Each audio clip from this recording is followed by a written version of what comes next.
Good morning guys. आपके सामने ये हमारा फर्स्ट चैप्टर से फर्स्ट यूनिट से ही तीसरा लेक्चर है, जिसमें हम प्रश्नों को जानेंगे कि जैसे राजनीतिक विज्ञान की प्रकृति क्या है, राजनीतिक विज्ञान का क्षेत्र क्या है और राजनीतिक विज्ञान की विशेषता क्या है। कहने का मतलब कि अलग अलग विद्वानों ने जो परिभाषा दी है प्रकृति अधिकार क्षेत्र के विषय में हम जानेंगे। ये थर्ड लेक्चर है, जो कि अगर आगे एग्जाम में लिखने के लिए प्रश्न दे दिया जाए तो प्रकृति क्षेत्र तथा उसके विस्तार लिखिए। कहने का मतलब कि प्रकृति क्षेत्र और प्रणालियां जो है, कहने का मतलब कि प्रकृति क्षेत्र तथा प्रणालियां राजनीतिक विज्ञान के लिखिए। तो यह व्याख्या कीजिए। तो वहां पे हम कुछ निश्चित शब्दों में उत्तर को लेकर के आए हैं। तो आप लोग याद रखोगे कि सबसे पहले हम हेडिंग देंगे। जो हेडिंग होता है वो हमारा मेन इंपॉर्टेंट होता है, और सब अधिक से अधिक अगर हम हेडिंग बना करके अगर साफ साफ टाइटिल में अच्छे तरह से लिखते हैं तो उसमें आपको जितने नंबर का रहेगा मार्क्स रहेगा। अगर जो हमारा दीर्घ उत्तरीय प्रश्न होता है 15 नंबर का होता है, 10 नंबर का होता है, तो 15 नंबर वो क्वेश्चन आप आसानी से कर लोगे। और इसी से शॉर्ट आंसर टाइप क्वेश्चन जो लघु त्रिक बनेंगे, जो कि 3 नंबर के होंगे या 4 नंबर के होंगे, तो उसको भी आप आसानी से कर लोगे। तो देखिए, राजनीतिक विज्ञान की प्रकृति, इसके पहले हमने जो वीडियोस बनाए थे कॉपीज पे बनाया था, तो वो वहाँ पे क्या हुआ था कि क्वेश्चन जो थे उसमें 10 क्वेश्चन इंपॉर्टेंट रखे थे ग्रेजुएशन जनरल चंद्रशेखर यूनिवर्सिटी से संबंधित सभी कॉलेज के स्टूडेंट्स के लिए है, जो कि राजनीतिक विज्ञान का है। और राजनीतिक विज्ञान चूंकि एक्चुअली हमारा फेवरेट सब्जेक्ट भी रहा है, तो इसके इसके लिए हम सोचते हैं कि आपको शॉर्ट में आपको नोट्स प्रोवाइड करें जो कि क्वेश्चंस पूछा जाए, क्योंकि ग्रेजुएशन से रिलेटेड हमको कोर्सेज जो होते हैं किसी अन्य चैनल पर यूट्यूब पर प्रोवाइड नहीं होते हैं। तो हम उन महत्वपूर्ण प्रश्नों को बताएं, और हर एक यूनिट को हमने पाठ्यक्रम भी शेयर किया हुआ है, और डेली हर एक डेली आपको एक एक लेक्चर जो है वो दिया जाएगा, जिसमें इसमें पढ़ेंगे राजनीतिक विज्ञान की प्रकृति। राजनीतिक विज्ञान की प्रकृति में क्या है, तो यद्यपि हमारे विषय को राजनीतिक विज्ञान कहा जाता है, यानी हमने जो विषय चुना कह रहा है, यहाँ पे कहा गया है कि प्रकृति के विषय में बताएंगे कि यद्यपि हमारे विषय को राजनीतिक विज्ञान कहा जाता है, किंतु इस विषय को विज्ञान मानने के विषय में राजनीतिक विज्ञान के विद्वानों में बहुत मतभेद पाया जाता है।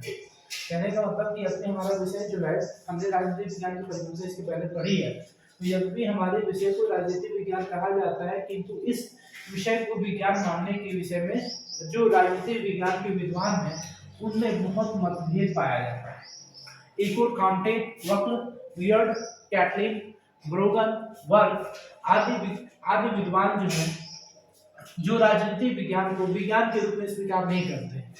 यानी ये जो कॉम्चे, वक्र, वियर्ड, कैटलिन, ब्रोगन और वर्क हैं, ये जो विद्वान हैं वो राजनीतिक विज्ञान को विज्ञान के रूप में स्वीकार नहीं करते हैं। तो दूसरी ओर अरस्तु जो होते हैं, वो जो राजनीतिक विज्ञान के जनक कहे जाते हैं, वो इन्हें सर्वोच्च विज्ञान मानते हैं। अरस्तु के अतिरिक्त हॉब्स, बोधा, मॉन्टेस्क्यू, ब्लूमस्ली आदि विद्वान जो है इसे विज्ञान के रूप में ही स्वीकार करते हैं। आप बताओगे कि अरस्तु के अतिरिक्त हॉब्स, बोधा, मॉन्टेस्क्यू, ब्लूमस्ली और फाइनर भी है, आदि विद्वान इसे विज्ञान के रूप में स्वीकार करते हैं। और विज्ञान की परिभाषा जो है अलग लोगों के संबंध में क्या है, तो विज्ञान की परिभाषा है कि प्राकृतिक विज्ञानों के विचारक अपने विषय को ही विज्ञान स्वीकार करते हैं। जो प्राकृतिक विज्ञान के विचारक हैं वो अपने विषय को ही क्या करते हैं, विज्ञान स्वीकार करते हैं। जैसे रसायन शास्त्र, भौतिक विज्ञान, गणित, जीव विज्ञान, वनस्पति विज्ञान आदि विषय ही क्या है, विज्ञान है। तो जो प्राकृतिक विचार विज्ञानों के विचारक है वो अपने विषय को क्या कर देते हैं, विज्ञान स्वीकार करते हैं। जैसे रसायन शास्त्र है, भौतिक विज्ञान है, गणित है, जीव विज्ञान है, वनस्पति विज्ञान है, ये सब क्या है, सब विषय विज्ञान है अपने आप में। विज्ञान की सामान्यतः परिभाषा क्या होती है, तो विज्ञान की सामान्यतः परिभाषा यहाँ पर बताया गया कि विज्ञान किसी विषय के क्रमबद्ध ज्ञान को करते हैं। यानी हम लोग बचपन से पढ़ते आते हैं, जैसे बताया जाता है किसी वस्तु की सुसंगठित, सुव्यवस्थित तथा क्रमबद्ध ज्ञान को क्या करते हैं, विज्ञान करते हैं। तो यहाँ की परिभाषा है कि विज्ञान किसी विषय के क्रमबद्ध ज्ञान को कहते हैं। ऐसी परिभाषा विज्ञान की परिभाषा दी गई है। अब गर्नर क्या बोलते हैं, ये भी विद्वान है जो कि राजनीतिक विज्ञान को विज्ञान के रूप में स्वीकारते हैं, राजनीतिक शास्त्र को विज्ञान के रूप में स्वीकार कहते हैं कि विज्ञान उस एकीकृत ज्ञान के भंडार को कहते हैं जिसकी प्राप्ति विधिवत पर्यवेक्षण अनुभव और अध्ययन द्वारा हुई हो। कह रहे हैं कि विज्ञान उस एकीकृत ज्ञान के भंडार को कहते हैं जिसकी प्राप्ति विधिवत पर्यवेक्षण अनुभव और अध्ययन द्वारा हुई हो और जिसके तथ्यों का उनमें परस्पर उचित संबंध स्थापित करके क्रमबद्ध वर्गीकरण किया गया और जिसके तथ्यों का कहने का मतलब कि विधिवत पर्यवेक्षण हो, अनुभव हो और अध्ययन द्वारा जिस ज्ञान की प्राप्ति हुई हो उस एकीकृत ज्ञान के भंडार को विज्ञान कहते हैं और जिसके तथ्यों को उनमें परस्पर उचित संबंध स्थापित करके क्रमबद्ध रूप से वर्गीकरण किया गया हो उसे ही हम क्या कहते हैं, विज्ञान कहते हैं। किसके अनुसार? गर्नर के अनुसार। गर्नर ऐसा बताते हैं। और आगे है कि उक्त परिभाषाओं से विज्ञान की निम्नलिखित विशेषता प्रकट होती है। तो उक्त परिभाषाओं से विज्ञान की निम्नलिखित विशेषता प्रकट होती है।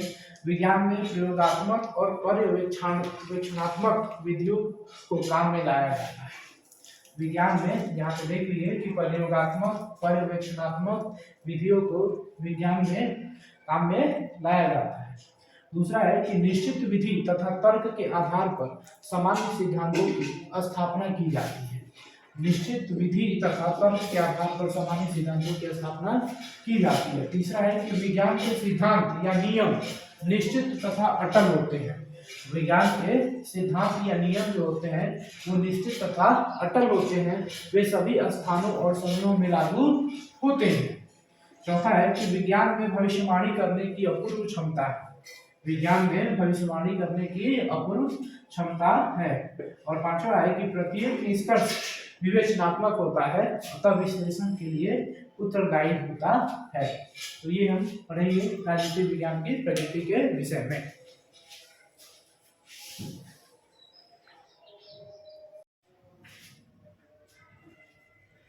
राजनीति शास्त्र विज्ञान नहीं है। Political science is not science. Buckle, Comte, Maitland आदि विचारक इस विषय को विज्ञान स्वीकार नहीं करते हैं। यानी बकल, काम्टे, मेटलैंड आदि विचारक जो होते हैं इस विषय को विज्ञान स्वीकार नहीं करते। इसका कारण यह है कि उनके अनुसार विज्ञान ज्ञान की वह शाखा है जिसके अंतर्गत कार्य और कारण में सदैव निश्चित संबंध पाया जाता है। कहने का मतलब कि कार्य और कारण में सदैव निश्चित संबंध पाया जाता है, तभी जाके विज्ञान होगा। कार्य कारण में संबंध नहीं है तो इसका मतलब विज्ञान नहीं है। कुछ विचारक ऐसा मानते हैं। और जिसके निष्कर्ष निश्चित और शाश्वत, और जिसके निष्कर्ष क्या है, तो जिसके निष्कर्ष निश्चित व शाश्वत, इस आधार पर वे राजनीति शास्त्र को विज्ञान स्वीकार नहीं करते हैं। तो ये है कि राजनीति शास्त्र विज्ञान नहीं है। कुछ विचारक ऐसे मानते हैं। Buckle, Comte, Maitland. जैसे बकल के अनुसार बकल क्या मानते हैं, तो बकल मानते हैं कि ज्ञान की वर्तमान दशा में राजनीति शास्त्र का विज्ञान होना तो दूर रहा, यह कलाओं में भी सबसे पिछड़ी हुई कला है। अब बकल क्या कहते हैं कि ज्ञान की वर्तमान दशा में राजनीति शास्त्र का विज्ञान होना तो दूर रहा, यह कलाओं में भी सबसे पिछड़ी हुई कला है। विज्ञान शब्द इस विषय के साथ जुड़ने पर मेटलैंड को बहुत दुख होता है। अब मेटलैंड जो विचारक हैं वो विज्ञान शब्द राजनीति के साथ अगर जुड़ता है तो मेटलैंड को काफी दुख होता है। उनके शब्दों में, यानी उनका जो शब्द है उनके शब्दों में बताया गया कि जब मैं राजनीति शास्त्र शीर्षक के अंतर्गत प्रश्नों को देखता हूँ तो मुझे शीर्षक पर नहीं बल्कि शीर्षक पे आश्चर्य होता है। कहने का मतलब कि मुझे शीर्षक पे नहीं बल्कि उसके तथ्यों पर आश्चर्य होता है। यहाँ पे सॉरी हमने शीर्षक लिख दिया है, यहाँ पे हम तथ्य लिख सकते हैं, बल्कि उसके तथ्यों पर आश्चर्य होता है। मेटलैंड फिर क्या बोलते हैं आगे। अब यहाँ पे तो बकल कहते हैं कि अगर राजनीति शास्त्र को विज्ञान बनाया जाता है तो मैं बहुत उसके लिए खेद प्रकट करता हूँ।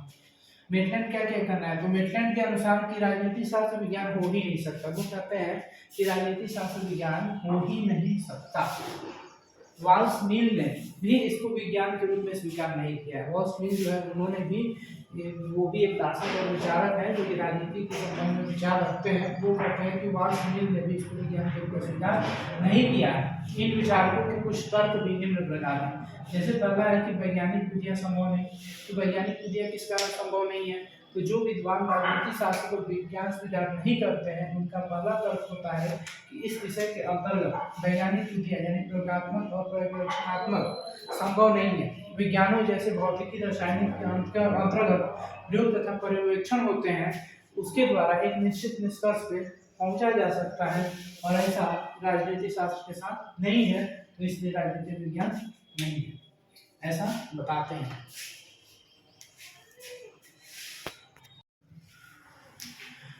अचूक माप की कमी पढ़ेंगे। अचूक माप की कमी, इसमें क्या बताया है जो कि राजनीतिक विज्ञान नहीं है ऐसा कुछ विद्वानों का मानना है। तो इसमें दूसरा जो है अचूक माप की कमी, विज्ञान की प्रधान और आधारभूत विशेषता उसकी अचूक माप होती है। विज्ञान की प्रधान और आधारभूत विशेषता उसकी क्या होती है? अचूक माप होती है। बिना अचूक माप के विज्ञान में सही निष्कर्ष नहीं निकाले जा सकते हैं।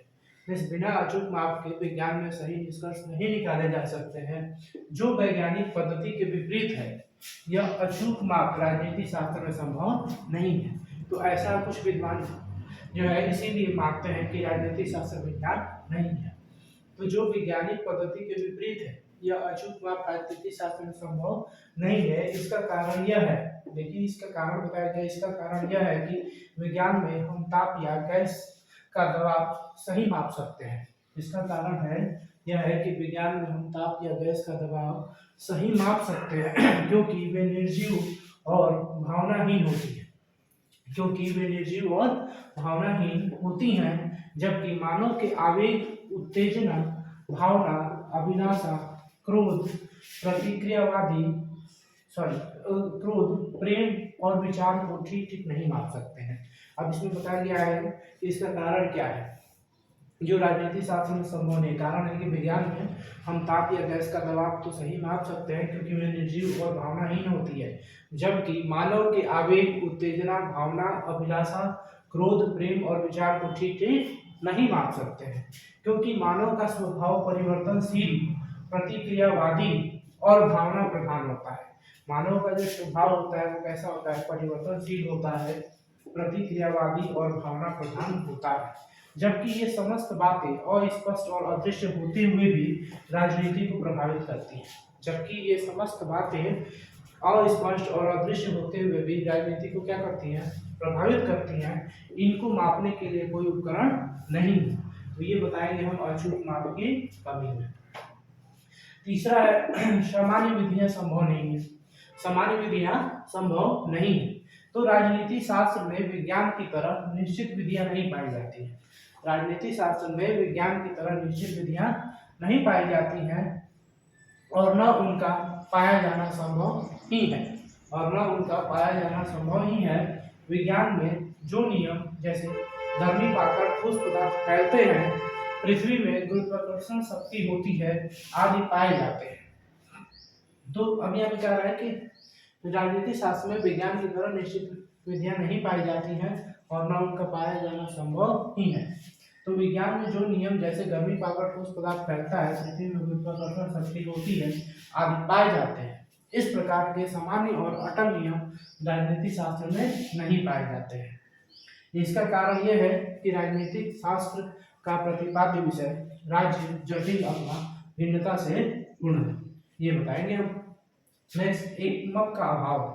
अगला है एकमत का अभाव। तो प्राकृतिक विज्ञान की यह विशेषता होती है कि उसमें परिभाषा, शब्दावली तथा अध्ययन पद्धतियों के संबंध में निश्चितता तथा एकमतता पाई जाती है। अब यहाँ पे कहा जा रहा है कि प्राकृतिक विज्ञान की यह विशेषता होती है कि उसमें परिभाषा, शब्दावली तथा अध्ययन पद्धतियों के संबंध में निश्चितता तथा एकमतता पाई जाती है। उदाहरण के लिए अगर लिया जाए, जैसे अंकगणित का यह नियम है कि 2 और 2 मिलकर 4 होते हैं, तो राजनीतिक शास्त्र में ऐसे सिद्धांतों की बहुत कमी है जो क्या हो? एकमत। तो ये हमारा रहा राजनीति विज्ञान की प्रकृति के विषय में हम बताएंगे और राजनीति विज्ञान की प्रकृति के विषय में ये सब बातें कंप्लीट होंगी।